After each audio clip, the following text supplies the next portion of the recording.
Salut, c'est Trado, content de vous retrouver pour la mise à jour des zones d'accumulation rationnelle pour l'or, l'argent et les platinoïdes. On va commencer comme d'habitude par les actualités que j'ai trouvées pour vous. Et la première des choses, vous avez ça sous les yeux, hein. C'est la progression très importante de l'or qui inscrit en euros un record historique. Jamais l'or n'a coté plus cher que 5,36 €. C'est encore une fois un record historique. On a attendu très longtemps avant de passer ce record, hein, puisque le précédent était du 7 mars. Mais ça y est, c'est fait.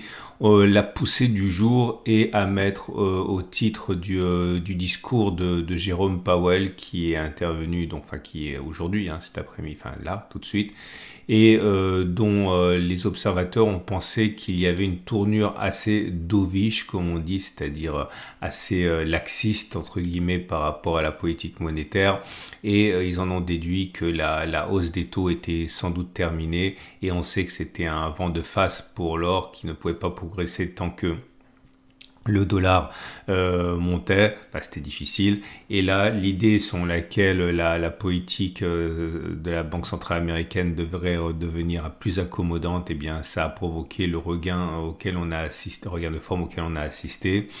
Deuxième actualité que j'ai trouvée pour vous, c'est Saxo.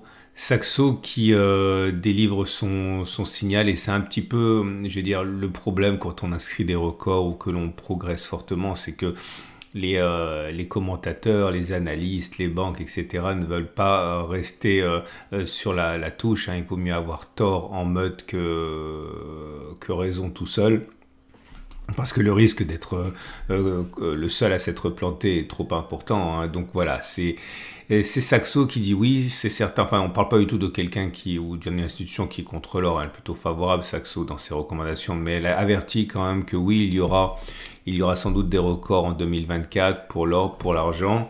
Elle dit également que la hausse a été en grande partie portée par les incertitudes à Gaza depuis un mois, hein, avec le conflit armé.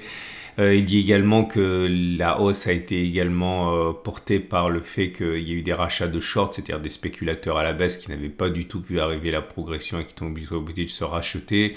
Et donc racheter leur position spéculative, ça veut simplement dire acheter de l'or et de l'argent, et ça veut dire également que ça a contribué à faire progresser les cours.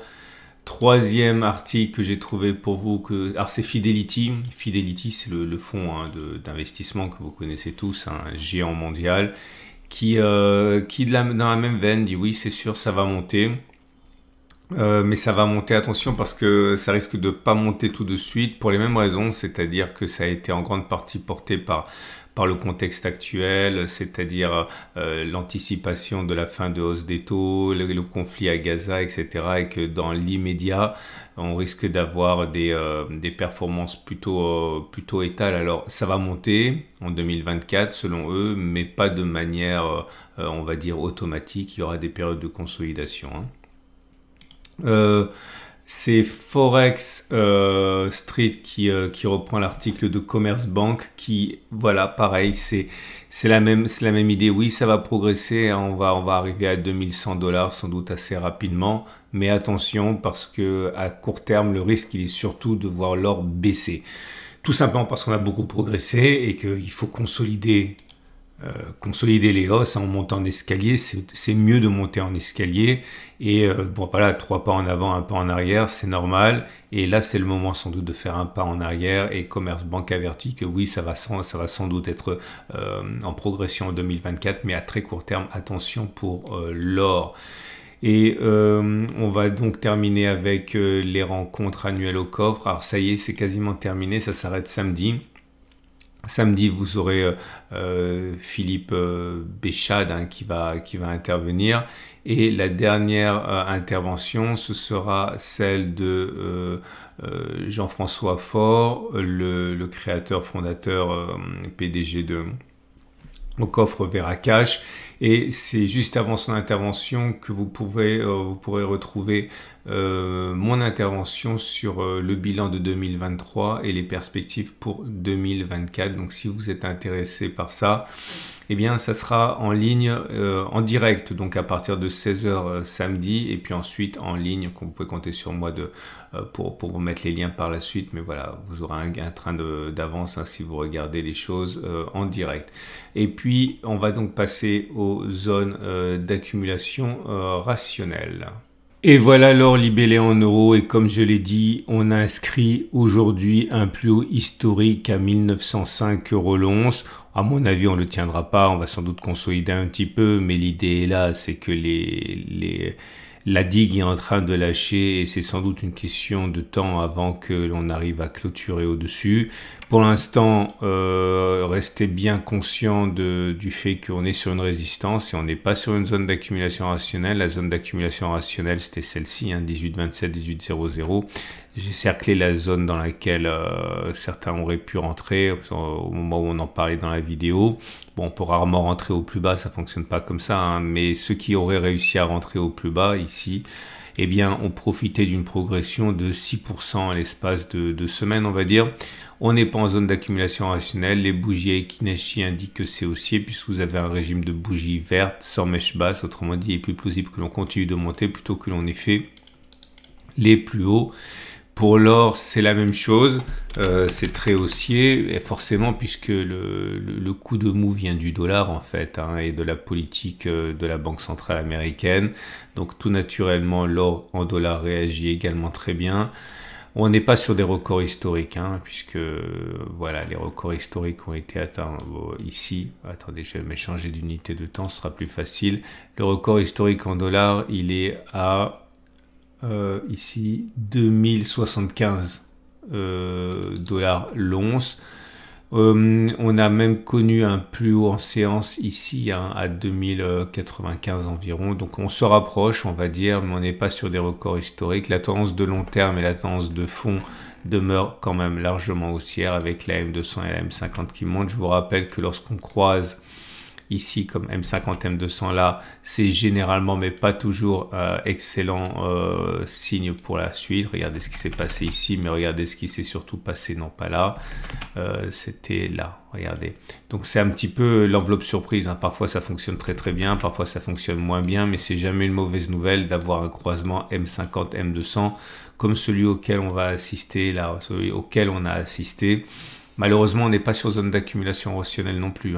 La zone d'accumulation rationnelle, c'est maintenant 2010 1987 dollars, celle qui a été exploitée en dernier, c'était là, c'était 1953, 1908, et en octobre, c'était une zone d'accumulation rationnelle à 18,60, 18,00. Pour l'argent à présent, c'est la même chose. Alors, ce ne sont pas du tout des zones d'accumulation rationnelle. Les zones d'accumulation rationnelle ont déjà été exploitées. La zone d'accumulation rationnelle, je la vois pas avant 22,1, 21,6 ici. Je sais pas si on va y retourner. Alors, avec un petit peu de temps, on pourra en étant en zone de résistance ici. Quand on casse une zone de résistance, c'est une zone d'accumulation rationnelle. Les plus pressés, ceux qui n'auront pas eu le temps d'accumuler avant, peuvent éventuellement accumuler en cas de retour sur cette zone. On va la mettre, elle est établie à entre 23 et 22,6. Alors c'est vrai que certains feront la fine bouche, puisque c'est quand même une zone qui est beaucoup plus chère que celle qu'on a pu exploiter auparavant, mais il n'y a aucune garantie pour que l'on revienne sur les autres zones d'accumulation rationnelle, et c'est vraiment quand ça baisse qu'il faut penser à accumuler. Quand ça monte comme ça, c'est plus délicat, et on est sur des zones de résistance maintenant, donc on n'est sûrement pas en zone d'accumulation rationnelle maintenant.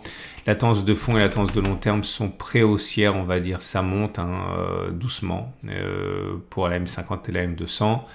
Pour l'argent, mais libellé en dollars, c'est un scénario équivalent. On n'est malheureusement plus en zone d'accumulation rationnelle, on l'a été longtemps, on l'a été souvent, mais on l'est plus maintenant.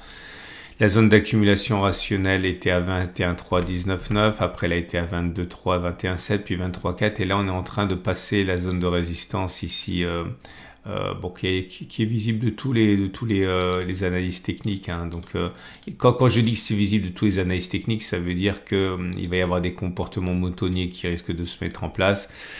Et ça peut devenir une zone d'accumulation rationnelle, hein. C'est clair.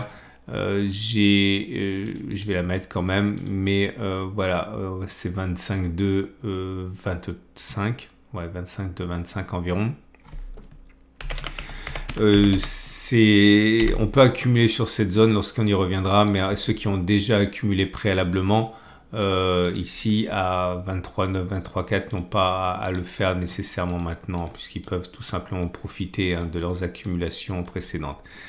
Les bougies Akinashi sont haussières. Vous avez des bougies qui sont longues, vertes, sans mèche basse. Autrement dit, il est plus plausible que l'on continue de monter plutôt que l'on ait fait les plus bas. Alors maintenant, on va passer aux choses qui fâchent. Le palladium qui n'arrive décidément pas à s'extirper vers le haut. Mais la bonne nouvelle, c'est qu'on est en zone d'accumulation rationnelle, hein, à 935 827 €. Le palladium ne profite absolument pas du statut de valeur refuge auquel l'or, l'argent et le platine peuvent prétendre depuis quelques mois. Au contraire, hein, c'est les doutes sur la croissance économique et le pouvoir d'achat qui empêchent les gens d'acheter des voitures comme avant qui pèsent. Mais on est sur zone d'accumulation rationnelle, 935 827. Si vous croyez au long terme, c'est forcément une zone qui est intéressante. Tendance de long terme haussière, tendance de fond baissière, et malheureusement pour le palladium libellé en dollars, c'est la même chose, ce n'est pas bon. C'est pas bon, mais on revient sur zone d'accumulation rationnelle à 993, 968 $. Donc il faut y penser si vous croyez au potentiel de long terme et que vous voulez vous défier des mouvements de court terme. Malheureusement, tendance de long terme haussière, tendance baissière et tendance de fond baissière. Et comme je l'ai dit, le platine, c'est différent puisque le platine bénéficie davantage de son statut de métal précieux, donc de valeur refuge. Et à partir de là, eh bien, vous avez une progression très importante qui a eu lieu depuis la zone d'accumulation rationnelle des 795-768. Hein. On en est depuis le 13 novembre, donc ça veut dire les 2 semaines, à plus 9%. Et on n'est pas en zone d'accumulation rationnelle, tendance de long terme baissière, tendance de fond neutre. Et pour le platine libellé en dollars, c'est identique, hein, ça progresse bien, on n'est pas sur zone d'accumulation rationnelle, on a pris dans l'espace de 2 semaines 9, non, que je dis des bêtises, on est à 11 et on a pris jusqu'à 13%. Mais on n'est pas sur zone d'accumulation rationnelle. La zone d'accumulation rationnelle, c'est celle-ci, hein, 860, 827 $. Voilà. On a terminé. Je vous rappelle 3 choses. 1, ne loupez pas l'intervention d'Au-Coffre qui a lieu ce soir comme tous les soirs de la semaine, mais tout est sur YouTube si vous les avez loupés. Moi j'interviendrai donc samedi. Si vous voulez passer à l'acte et acheter de l'or, de l'argent, du platine, du palladium, vous pouvez le faire avec mon partenaire de confiance dont je suis moi-même client pour Veracash et pour Au-Coffre. Vous avez un lien en dessous de la vidéo. Si vous utilisez mon lien, naturellement c'est bon pour ma visibilité. Et si vous aimez le format que je vous ai proposé, pensez à le liker sur YouTube et éventuellement à vous abonner, puisque plus vous êtes nombreux à le faire, plus il est visible et plus cela apporte une lumière sur l'or pour ceux qui n'y s'y intéresseraient pas. Rendez-vous mercredi pour la mise à jour et également samedi pour le format lent, et tous les articles que j'ai mentionnés en début de vidéo, vous pouvez les retrouver sur mon site.